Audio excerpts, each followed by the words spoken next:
Hello people of Mine and Drive. Today we're going to be taking a look at Driver San Francisco's 2010 E3 reveal gameplay and see what differences there are between this version and, well, the release version.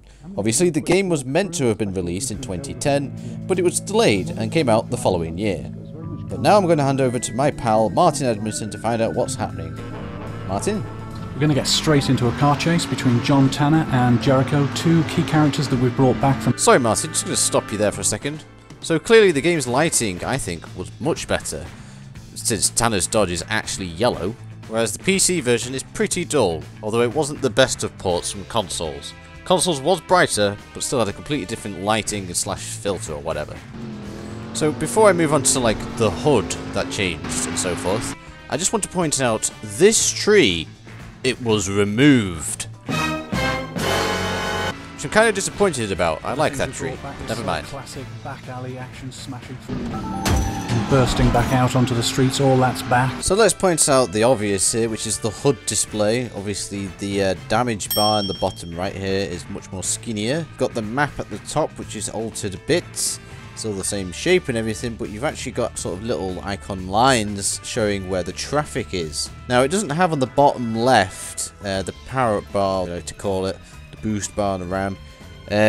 I think this was due to the fact that they actually weren't in the game, and then from 2010 to 2011 they were added.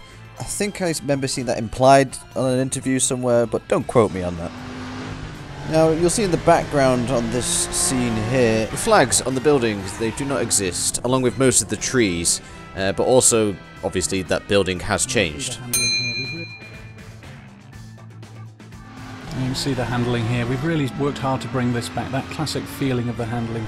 I'd like to also point out that lights on the cars are not turned on, whereas most of them are in the final game. So we've paused it here because you can see the Dodge Monaco with a bull bar or push bumper, or whatever you like to call it. This of course only appears on the Dodge Monaco cop car in the movie challenges. Well over 100 real licensed cars. So there's quite a few differences from the final game in this section here. So as you can see, in the final version there's a lot less foliage and the trees are a lot smaller, but we do have fencing and more stuff to plough through in the alleyways. So I noticed here when it changes view that they were actually cut shots. The miles per hour goes down by 10, and then there's a shot where it cuts to looking behind with no map or anything like that. And then when we cut back forward again, the AI, as you can see on the map, goes a little bit crazy, and then suddenly we're back on his tail. Further on up ahead, Tanner is about to collide with a truck which has focus on the side of it instead of shift.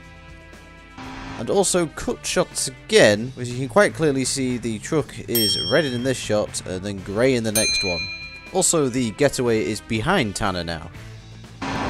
Bang! So obviously the HUD display for shift is different style, along with how the stats are shown for cars. Personally I prefer the older style. And he can shift instantaneously into a vehicle. So there's a few things to take notice of here. First of all, the third person camera, well, the camera is a lot closer to the car in the released game. Also, all these trees, they're gone, along with changes of the billboards on top of the buildings there. There's probably been others throughout this video, but there's quite a lot of tree removals going on. However, you may also notice a slight change in the buildings around here. Notice also how they actually added in the cable car tracks on the road, but yet still no actual cable cars. And when you shift into a car, there is a white glowing on the car which stays on it for quite a while.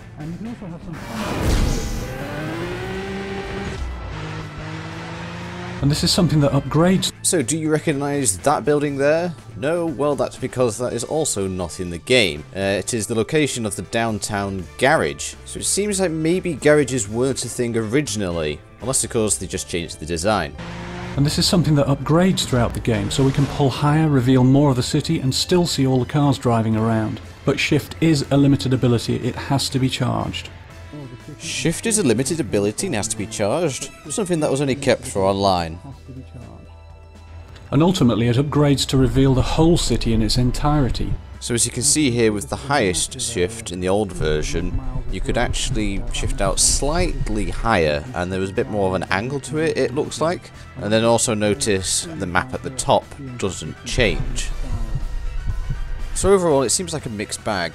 There was stuff removed and stuff added. I think within the space of that year the game was improved. But what do you think? And on that note, thank you very much for watching and speak to you guys again soon.